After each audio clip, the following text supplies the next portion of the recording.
Selamat pagi Bapak Ibu sekalian, semoga sehat dimanapun berada. Terima kasih sudah bergabung dalam webinar BNI Live dengan Betsaida Hospital. Tema talk show yang akan kita bawakan hari ini yaitu mengelola kesehatan mental dan finansial selama pandemi.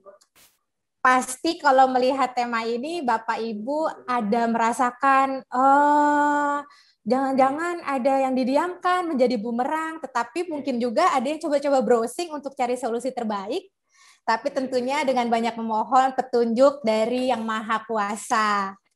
Saya juga ingin mengucapkan selamat pagi kepada Bapak Syarif Hamdani MSI, Wakil Ketua 3 Bidang Kemahasiswaan dan Humas Sekolah Tinggi Farmasi Indonesia Bandung, STFI. Selamat pagi, Pak.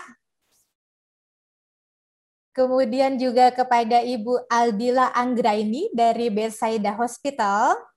Selamat pagi juga kepada narasumber kita, Bapak FX Albino Prasojo, MSI PSI, psikolog dari Betsaida Hospital, dan Ibu Dwi Retna Afrilita, Koordinator BNI Live Wilayah Bandung. Bapak Ibu, jika ada pertanyaan seputar kesehatan ataupun perencanaan keuangan bisa disampaikan melalui chat, dan untuk 10 pertanyaan terbaik akan mendapatkan merchandise dari BNI Live. Waduh. Serta ada hadiah door prize berupa handphone yang akan kita undi pada akhir acara.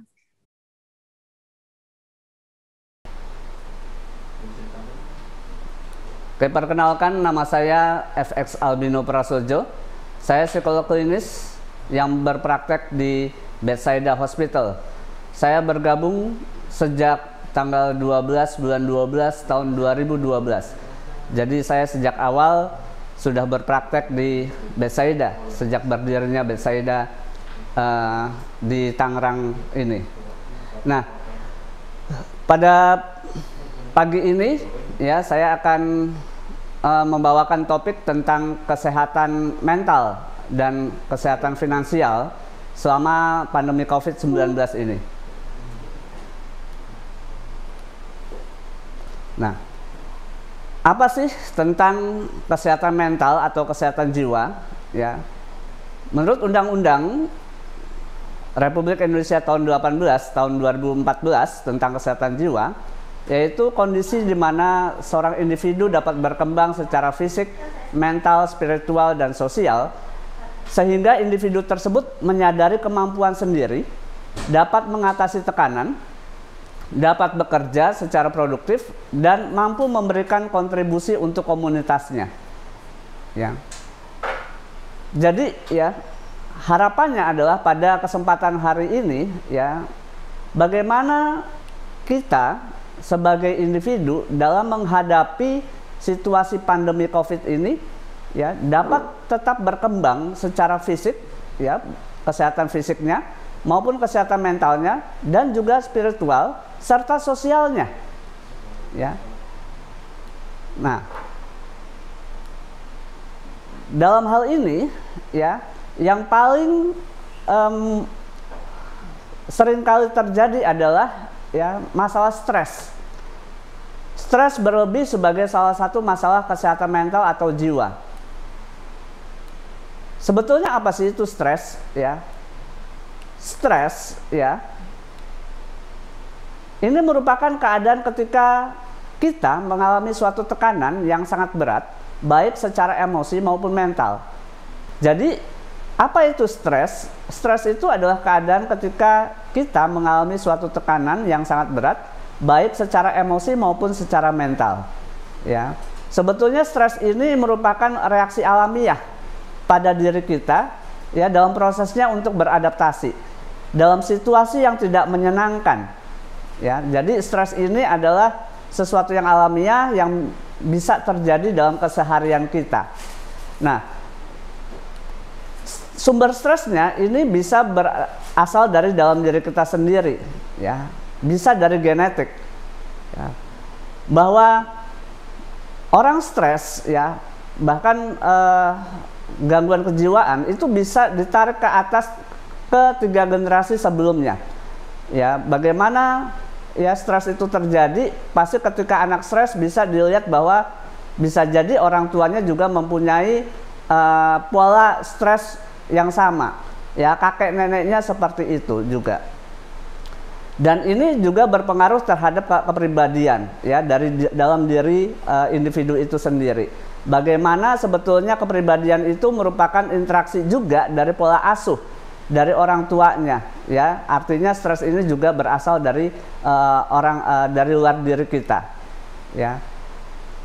Kepribadian itu juga menyangkut masalah persepsi atau penghayatan. Banyak hal-hal yang muncul ya, sumber-sumber masalah itu sebetulnya dari persepsi yang maladaptif, penghayatan terhadap hidup ya yang keliru. Dan pada akhirnya ya, ini juga berkaitan dengan pola asuh ya. Stres itu ya juga berkaitan dengan bagaimana kita mengelola stres itu sendiri. Ya, seringkali ya kita bisa melihat seorang anak yang mudah menyerah, ya, lari dari masalah, karena dia tidak pernah diajarkan oleh orang tuanya bagaimana mengelola stres dengan baik. Ya. Artinya di sini ada suatu interaksi sebetulnya sumber stres dari dalam diri sendiri dan juga dari luar, terutama adalah dari pola asuh. Ya. Stres ya selain dari pola asuh juga merupakan produk dari luka batin. Bagaimana ya luka batin itu juga berkaitan dengan persepsi penghayatan.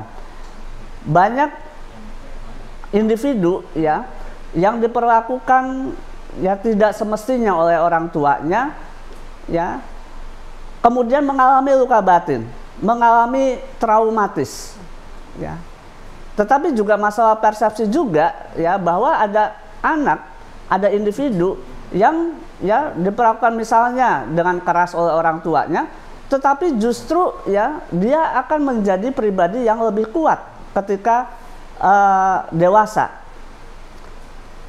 Yang satu lagi ya, ini akan menjadi hambatan karena merasa bahwa dirinya tidak disayangi, tidak diperhatikan dan lain sebagainya. Ya. Stres juga ya yang berasal dari luar itu disebabkan karena tidak dapat memenuhi tugas perkembangan. Misalnya ya, ini ya sudah mahasiswa ya, tapi kok belum punya pacar ya, padahal salah satu tugas perkembangannya adalah ya mulai memaintain, mulai menjalin relasi dengan lawan jenisnya ya, sehingga ini menjadi sumber stres. Ya. Atau ya sudah ada yang sudah mulai lulus seperti itu belum dapat pekerjaan ya, ini menjadi sumber stres. Yang terakhir adalah stres ini berasal dari kejadian yang tidak pernah kita harapkan. Salah satu dalam konteks ini adalah ya pandemi COVID-19. Siapa yang akan mengira ya COVID-19 ini ya akan menjadi suatu pandemi? Ya, ini merupakan peristiwa yang tidak terduga, tidak sesuai dengan harapan. Dan ya karena ini sifatnya pandemi, ya ini akan pada akhirnya mengubah perilaku semua orang di dunia. Saat ini ya dari setahun ini ya banyak sekali ya penelitian-penelitian sehingga ya banyak protokol yang kemudian ya masih bingung. Ya sebetulnya COVID ini seperti apa sih karakteristiknya? Ya bahkan akhir-akhir ini ditemukan varian-varian baru yang membuat pada akhirnya orang menjadi cemas. Ya, mengubah perilaku orang ya yang awalnya bisa beraktivitas di luar rumah ya, pergi ke kantor, pada akhirnya harus diam di rumah. Ya. Interaksi komunikasinya juga berubah. Ya.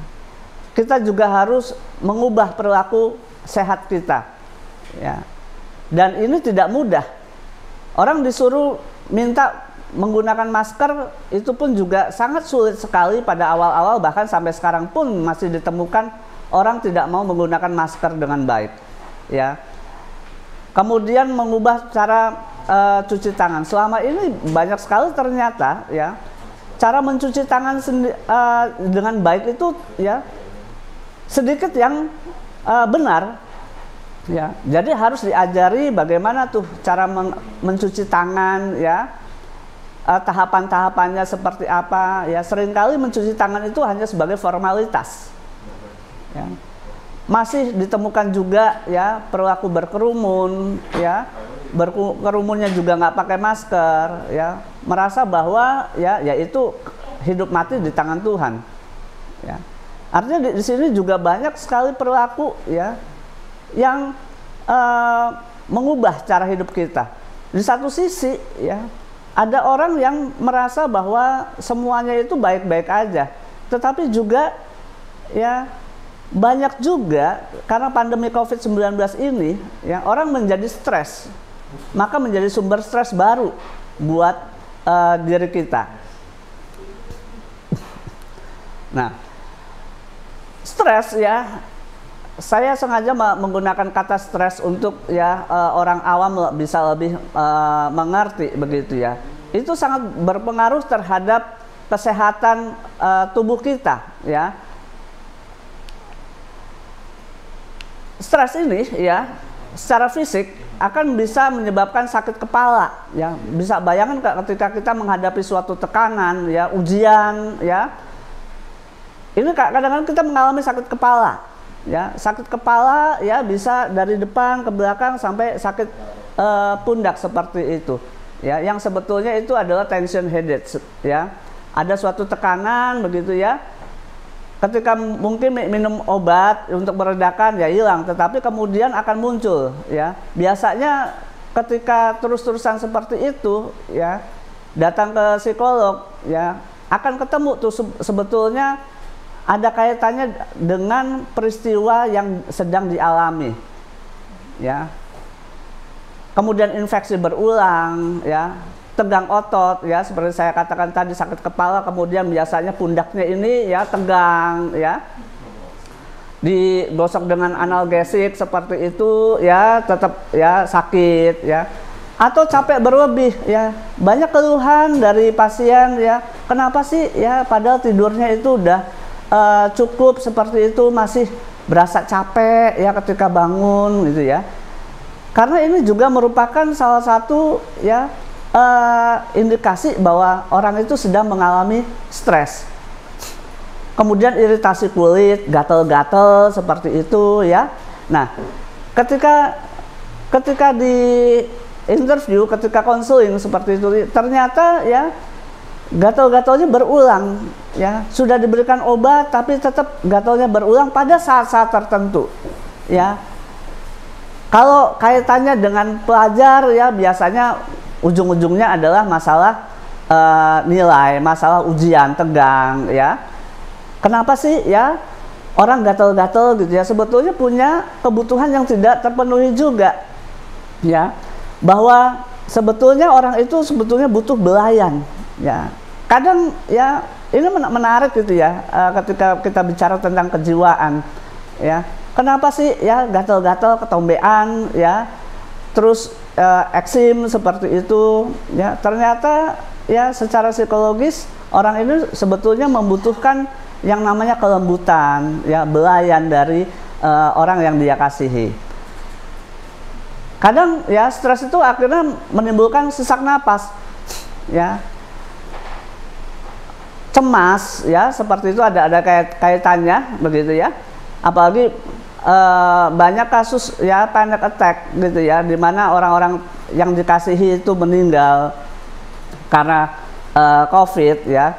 Kemudian dia merasa kehilangan, ya. Akhirnya reaksi pertama adalah cemas, gelisah seperti itu, ya. Jantung berdebar-debar, ya, keringat dingin, ya. Pada akhirnya sesak napas, ya. Stres ini berpengaruh secara fisik. Kemudian pada akhirnya, ya, pikiran jadi buntu, ya. Dia tidak bisa produktif lagi ketika dia harus bekerja, harus belajar. Karena yang dipikirkan itu adalah, ya, sesuatu yang negatif, menjadi overthinking, istilah zaman sekarangnya, ya. Bahkan pada saat-saat tertentu, ya, dia mimpi buruk, ya. Beberapa kasus selalu mengatakan bahwa, ya Pak, saya terbangun terus, ya, setiap sekitar jam 2, jam 3 seperti itu kebangun, ya, terus nggak bisa tidur, ya. Mikirin apa, ya? Mikirin, ya, teman-teman yang tahu-taunya meninggal karena COVID, ya. Jadi nggak bisa tidur, jadi ketakutan, ya. Nah, pada akhirnya, ya, dia nggak, ketika bekerja pun ataupun dalam keseharian tidak bisa mengambil keputusan dengan baik, ya. Nah, akhirnya apa? Secara emosi, ya, juga nggak percaya diri untuk misalnya, ya, mau keluar aja ke teras gitu, ya, untuk apa, berjemur misalnya, ya, takut, ya, kemudian jadi suka bingung, ya, karena tidak fokus itu, jadi bingung sebetulnya, jadi sensitif, mudah marah, ya, apa, diajak ngomong sebetulnya tidak menyinggung perasaannya dia, ya, kemudian, ya, nonton misalnya drakor gitu, ya, ada yang sedih sedikit kemudian, ya, jadi sensitif perasaannya, jadi nangis karena apa, teringat seseorang yang dia kasihi karena apa, pandemi COVID ini, ya, ataupun bahkan menjadi tidak peduli, ya, tidak peduli dengan lingkungan sekitar seperti itu, ya, atau dia merasa sendirian, merasa bahwa orang lain itu tidak pernah punya situasi yang sama dengan dirinya, ya, karena banyak teman-temannya yang pada akhirnya meninggal, orang yang dia kasih meninggal karena COVID, ya, dia merasa sendirian, hanya dia yang merasa bahwa dirinya itu yang mengalami kedukaan, pada akhirnya depresi, tidak mau ketemu orang, menarik diri, ya, karena apa? Juga karena ketakutan, ya, ketakutan untuk berinteraksi, ya, sekedar apa, menyapa tetangga, itu kadang tak terjadi demikian, ya. Bahkan pada akhirnya stres itu juga berpengaruh terhadap perilaku individu, ya, sampai nafsu makan hilang, ya, pasangan suami istri, ya, hilang dorongan seksualnya, ya. Kemudian pada akhirnya, ya, dengan orang-orang yang suka pelarian dalam masalah, pada akhirnya terlibat dalam minum alkohol berlebih, ya, gangguan tidur, ya, merokok, dan narkoba juga seperti itu. Nah, ini, ya, ini harus ada cara pengelolaannya. Kenapa? Kalau enggak, ya, dari awalnya stres, ya, yang hanya terganggu masalah aspek kejiwaan sehari-hari, ya, pada akhirnya bisa berkembang menjadi gangguan. Itu yang harus dihindari, ya. Maka kita harus punya strategi nih, bagaimana nih cara mengelola stres selama pandemi, ya. Satu, ya, sebisa mungkin istirahat dari nonton, baca, atau dengarkan berita yang berkaitan dengan COVID, ya. Kalau seandainya, ya, kita akan menjadi cemas, ya, kita nggak perlu tahu kok sebetulnya, ya, untuk segala sesuatunya, ya. Kadang kita akan lebih bijaksana ketika kita tidak tahu apa-apa ketimbang serba tahu. Nah, yang kedua adalah bersyukur. Terima keadaan suatu masalah yang mustahil untuk diatasi atau hal-hal yang kita tidak bisa ubah, ya. Bahwa dengan bersyukur sebetulnya, ya, kita belajar untuk menerima situasi yang paling sulit, ya. Bersyukur itu bukan, ya, menerima sesuatu, ya, apa yang kita inginkan, ya. Ketika kita mendapatkan prestasi yang kita harapkan, ya, maka kemudian, ya, melakukan syukuran gitu, ya, kasih makanan ke tetangga, ya, traktir teman-temannya, ya. Justru, ya, belajar bersyukur ketika, ya, kita mengalami suatu kegagalan. Pernah nggak seperti itu? Ketika misalnya, ya, kuliahnya dapat nilai E seperti itu, ya, kemudian mau syukuran sama teman-temannya, ya, teman-temannya mungkin akan ketawa gitu, ya, lu kenapa sih nilai kuliah seperti itu ya, malah bersyukur ya. Karena sebetulnya bersyukur itu ya adalah momen di mana kita bisa belajar dari suatu kesalahan ya. Nah, bagaimana nih caranya bersyukur? Sebetulnya ya, bersyukur itu bisa diwujudkan dalam bentuk apapun juga ya, terutama dalam bentuk doa. Seringkali kita sebagai individu ketika berdoa itu pasti yang pertama kali diucapkan adalah permohonan, keinginan ya, ingin ini, ingin itu ya, ingin ini ya. Tetapi kemudian ketika apa yang kita harapkan lewat doa itu ya tidak dikabulkan, kemudian pada akhirnya ngedumel ya. Maka inilah yang harus diubah cara pandang kita. Bersyukur itu mensugesti kita agar kita mempunyai positive thinking ya. Bersyukur senantiasa ya. Yang bisa dilakukan adalah dengan cara seperti ini. Sebelum tidur ya, kita duduk ya untuk memulai suatu ketenangan ya. Buatlah list ya, daftar ya, apa yang bisa kita syukuri dalam hidup kita. Misalnya gitu ya, bersyukur masih hidup ya, bersyukur punya kesehatan yang baik, bersyukur masih punya orang tua yang bisa membiayai kuliah kita ya, bersyukur punya pacar ya, bersyukur ya masih bisa kuliah ya. Bahkan ya, bersyukur seperti saya katakan tadi, bersyukur atas kegagalan ya yang pernah kita alami ya. Ini harus diucapkan sebelum tidur dan sesaat sesudah bangun tidur. Ini akan efektif. Kenapa? Ketika bersyukur itu dilakukan setelah bangun tidur ya, itu juga akan bisa meningkatkan rasa percaya diri bahwa apapun yang kita akan lakukan itu ya, itu akan bermanfaat sekali ya, baik ya, hasilnya itu belum tentu akan sempurna ataupun hasilnya itu ya tidak sesuai dengan harapan kita ya. Yang paling penting itu. Nah, yang ketiga adalah selalu berpikir positif bahwa segala sesuatu yang terjadi dalam hidup itu ada hikmahnya. Ya. Ini ada kaitannya dengan rasa syukur tadi ya. Bahwa dengan bersyukur ya artinya kita diajak selalu berpikir positif ya. Dengan alasan bahwa pasti ada hikmah, ada pemaknaan dari hidup kita. Apapun itu ya, baik positif maupun negatif. Nah, dalam situasi pandemi ini terkadang kita ya terhambat masalah sosialisasi. Ya, tapi bukan berarti begitu ya ketika kita punya masalah gitu ya. Kita sebisa mungkin untuk bicara apa yang kita rasakan kepada orang lain yang dipercaya dan objektif. Ya.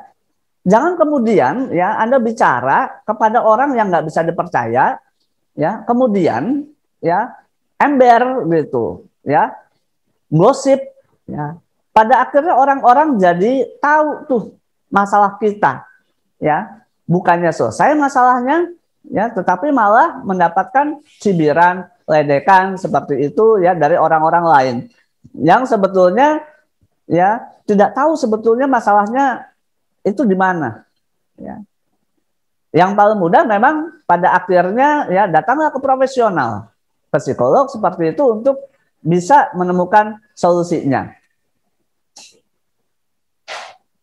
Nah, belajar mengendalikan diri dan selalu aktif dalam mencari solusi ya. Bahwa ya kita harus mempunyai rasa pasrah dalam keadaan seperti ini.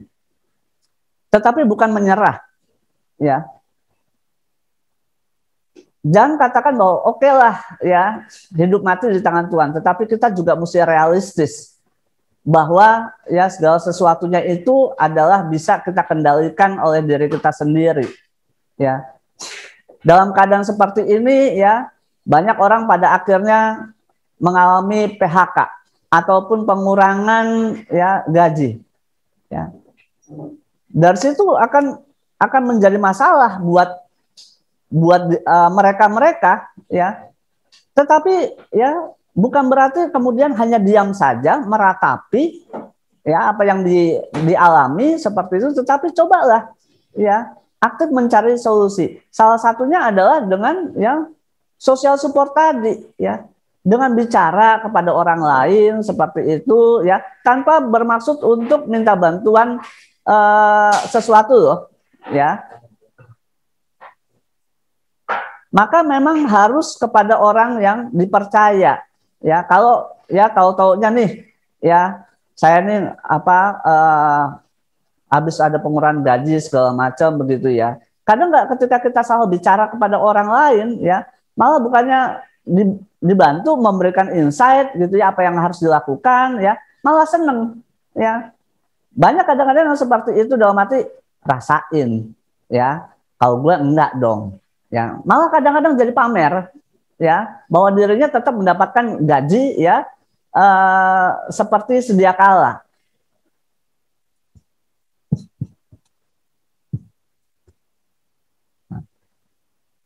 Cara kelola stres ya ini juga harus bisa menjaga tubuh Anda ya.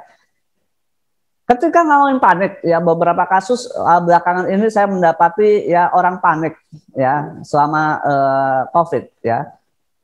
Bagaimana nih ketika ngalamin tau-taunya panik ya, jantung berdebar-debar ya, maka cobalah meditasi ya. Meditasi itu ya sebetulnya istilahnya terlalu dalam gitu ya. Sebetulnya tinggal latihan pernapasan ya. Caranya ya bisa tuh ya. Saya praktekkan aja ya, seperti ini ya. Tarik napas ya,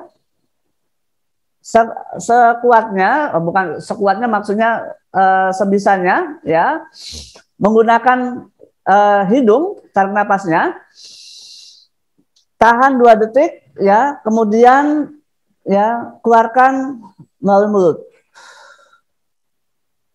Ya, perlahan seperti itu ya.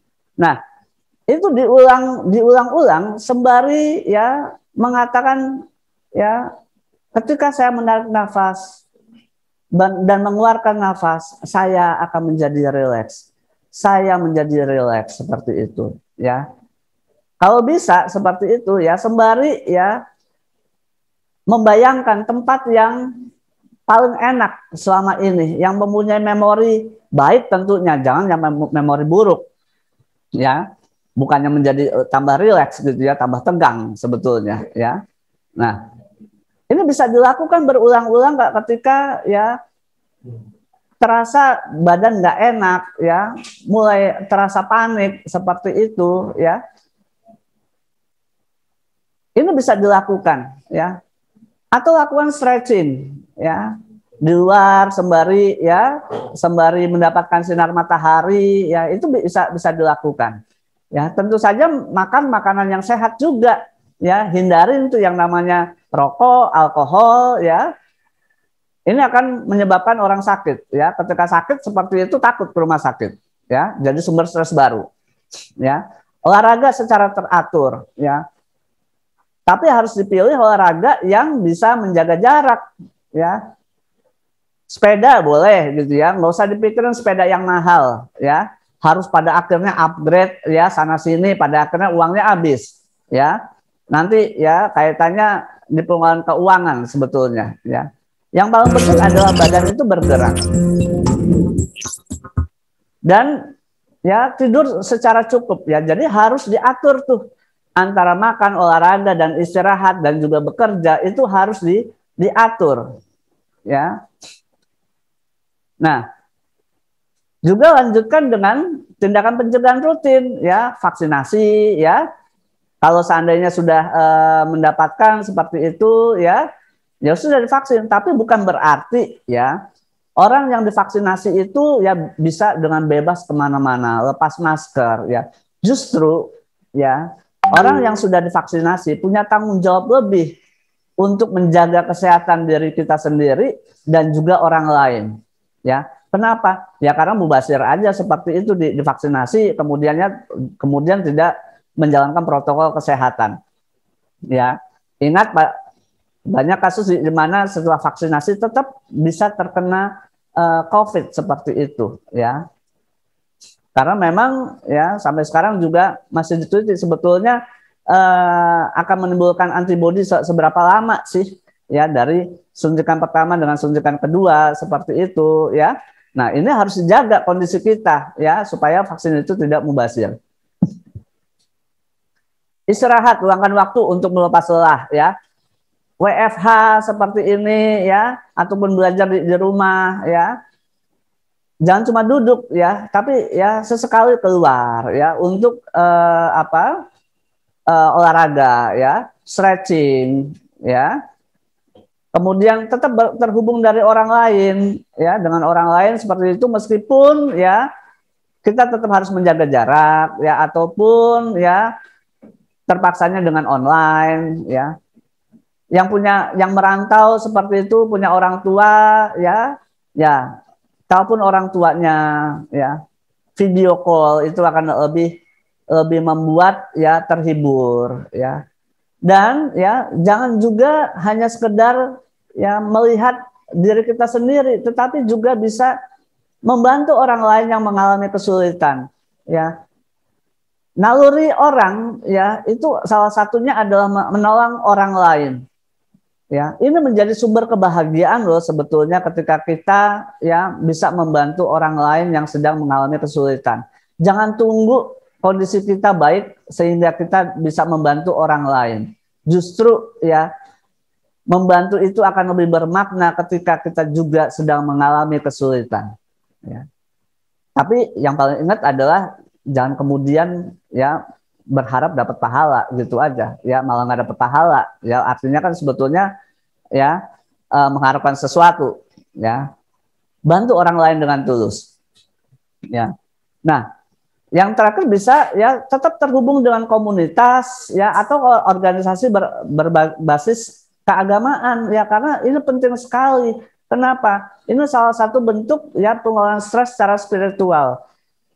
Ya, meskipun ya aktivitas agama ini masih dibatasi, tetapi ya bukan berarti tidak bisa terhubung ya dengan ya pendekatan spiritual ini. Secara keagamaan kita berusaha mendekatkan diri kepada Tuhan. Kita menyadari bahwa kita manusia yang sangat kecil ya.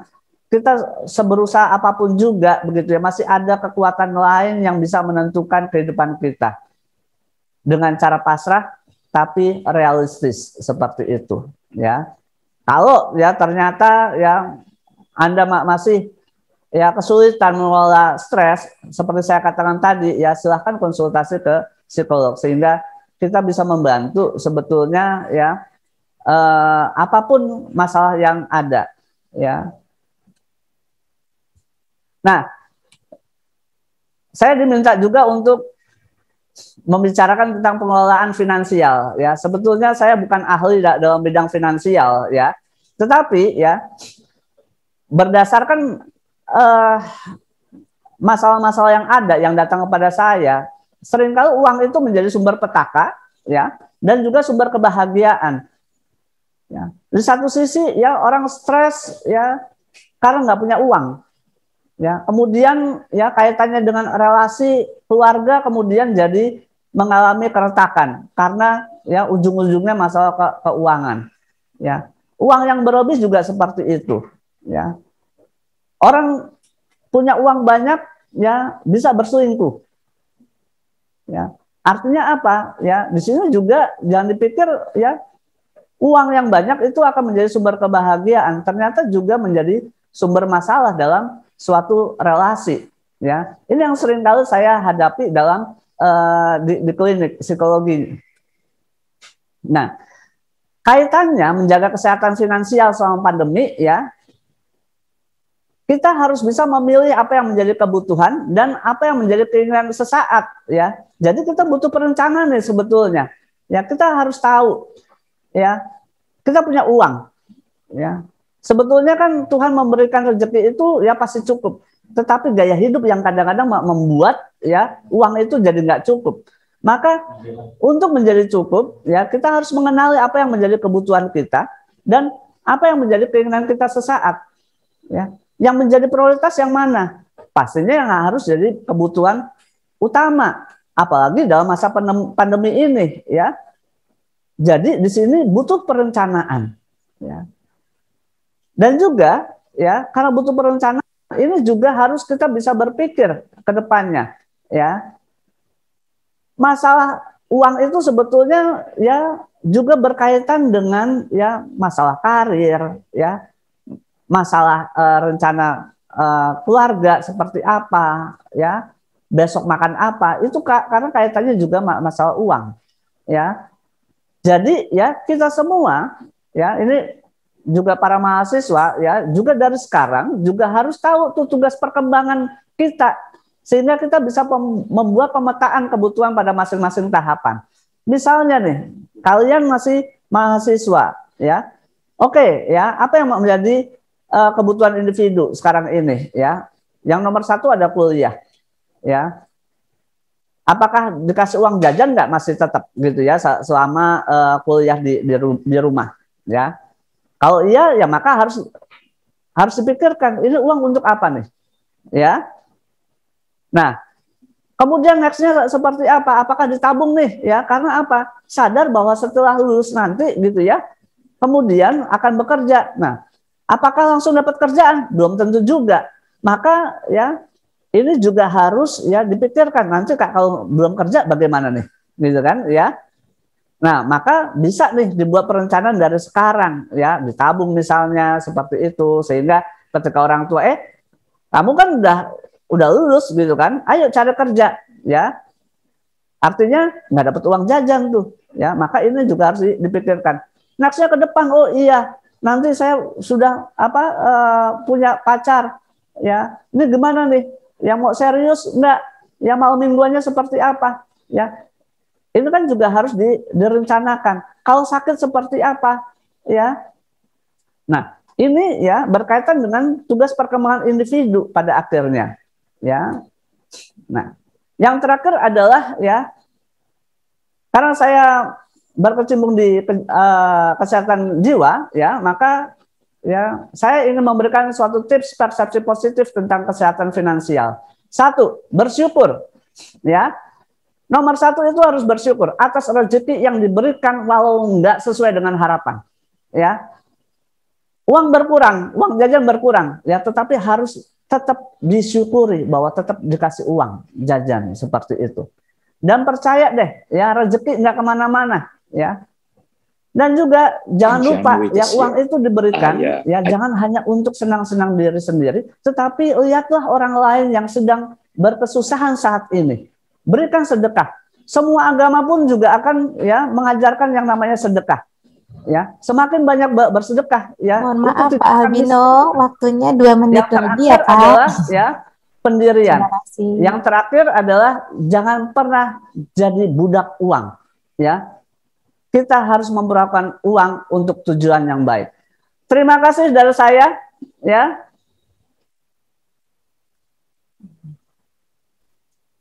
Baik, terima kasih Pak Albino untuk penjelasan dan sharingnya di hari ini. Luar biasa, sangat menarik.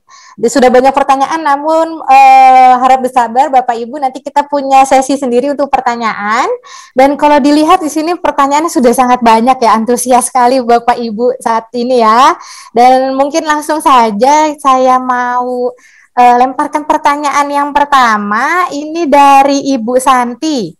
Assalamualaikum warahmatullahi wabarakatuh dan selamat pagi. Perkenalkan saya Santi dari Makassar. Ingin bertanya dok, maksudnya kayaknya ke Pak Albino ya. Cara mendiagnosis awal terjadinya gangguan kesehatan mental pada seseorang, apakah bisa terlihat dari perilaku tertentu atau adanya fungsi sel saraf yang tidak normal? Terima kasih. Dipersilakan Pak Albino. Terima kasih pertanyaannya. Ini bisa ya. Sebetulnya yang harus dilihat adalah apakah ada perubahan perilaku enggak, ya. orang yang mudah kelihatan itu kan adalah dalam kesehariannya. Misalnya, ya, ada orang yang biasanya suka ngobrol, ya, periang.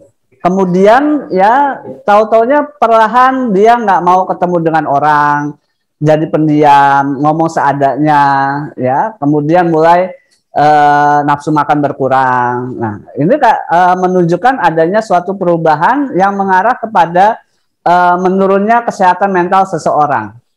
Bisa seperti itu. Tapi memang kasus per kasus, Bu, gitu ya, tergantung masalah apa yang sedang dialami. Tidak semua orang mengalami masalah yang sama akan bereaksi dengan cara yang sama.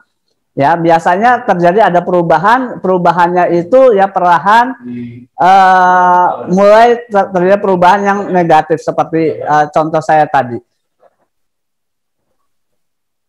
Baik, semoga terjawab untuk pertanyaannya Ibu Santi. Yang kedua mungkin masih ke Pak Albino lagi ya Pak ya, dari Ibu Hardani sepertinya ini ya. Oh, dari Pak Hardani, mohon maaf. Jadi, Assalamualaikum, perkenalkan saya dengan Pak Hardani dari Mataram. Izin bertanya, ada kasus keponakan saya selalu merasa cemas, sering mimpi orang meninggal, dan sebagainya. Tapi itu terjadi pas waktu-waktu tertentu. Apakah hal itu termasuk tanda-tanda stres? Dipersilakan, Kak Albino. Ya, ya itu merupakan salah satu tanda stres, begitu ya. Terutama cemas, dan cemasnya itu disebabkan karena adanya peristiwa traumatis, ya, mengingat orang yang meninggal. Bisa jadi ya orang yang meninggal itu merupakan orang yang dekat dengan dia, sehingga dia mengalami yang namanya kesedihan, ya. Yang paling penting adalah harus dilihat apakah perilakunya itu intens enggak, semakin meningkat atau enggak, ya. Yang paling penting adalah ketika muncul ya kecemasan itu bisa dikontrol. Cara yang paling mudah adalah ya dengan berusaha mengalihkan kecemasannya itu dengan kegiatan yang lain. Misalnya ya tetap fokus pada pekerjaannya, ya. Atau ya ketika misalnya bangun di tengah malam ya teringat akan peristiwa itu, ya. Cobalah misalnya dialihkan dengan cara berdoa. Ya, ini akan efektif untuk meredakan kecemasan yang dialami yang sifatnya situasional. Baik. Semoga tips dari Pak Albino untuk Pak Hardani cukup gitu ya untuk menjawab pertanyaan Pak Hardani. Kemudian selanjutnya mungkin untuk yang menanyakan finansial harap bersabar terlebih dahulu supaya kita habiskan dulu mungkin yang untuk ke Pak Albino ya Bapak Ibu. Baik, yang ketiga Pak Albino ada pertanyaan dari Ibu Dewi Astriani. Assalamualaikum, mohon izin bertanya Pak, saya Dewi Astriani dari STFI. Bagaimana cara kita mendampingi orang tua atau anggota keluarga yang cemas berlebih dengan kondisi pandemi COVID ini? Oh, kayaknya banyak nih ya Pak Albino. Apa yang sebaiknya dilakukan atau disiapkan untuk mengurangi kecemasannya karena belum berani untuk beraktivitas keluar rumah? Dipersilakan Pak Albino. Ya, perlu diketahui usia orang tuanya berapa, seperti itu ya. Seberapa kalau masih biasanya beraktivitas begitu ya, seberapa penting aktivitas itu yang akan dilakukan ya. Tetap berikan suatu edukasi ya. Kalau seandainya ya aktivitas itu ya hanya berjalan ya, ayo temenin ya. Kita sebagai anak harus menemui orang tua, ya udah jalan ya dengan protokol kesehatan. Dari situ diedukasi bahwa ya sepanjang kita melakukan protokol kesehatan dengan benar ya, ini akan terhindar dari COVID-19 ini ya. Ajak bicara ya, minimal mendengarkan ya, tidak usah kemudian ditanggepin. Kadang-kadang orang tua itu hanya butuh teman kok untuk bicara ya. Ketika orang tua cemas ya, berikan kesempatan orang tua untuk bicara apa yang menjadi kecemasannya. Kita sebagai anak kadang-kadang ngangguk-ngangguk aja juga udah seneng kok orang tua ya bisa ngomong sama anaknya. Hal-hal simpel seperti itu bisa dilakukan. Dan yang paling penting adalah kita harus sabar, ya.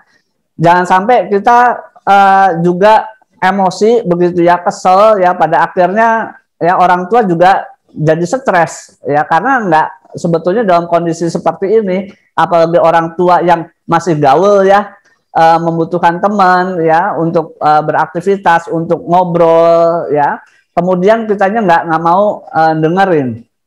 Itu aja sih sebetulnya yang bisa dilakukan selama masa pandemi, secara Baik. sederhana ya.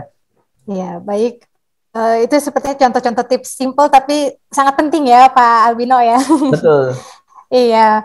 Baik, terima kasih banyak terima kasih banyak untuk Bapak Albino yang diwakili oleh Ibu Dila dari Betsaida Hospital, kemudian Ibu Dwi dari BNI Life atas waktunya, serta Bapak Ibu yang sudah bergabung dalam webinar di hari ini. Semoga kita selalu diberikan kesehatan.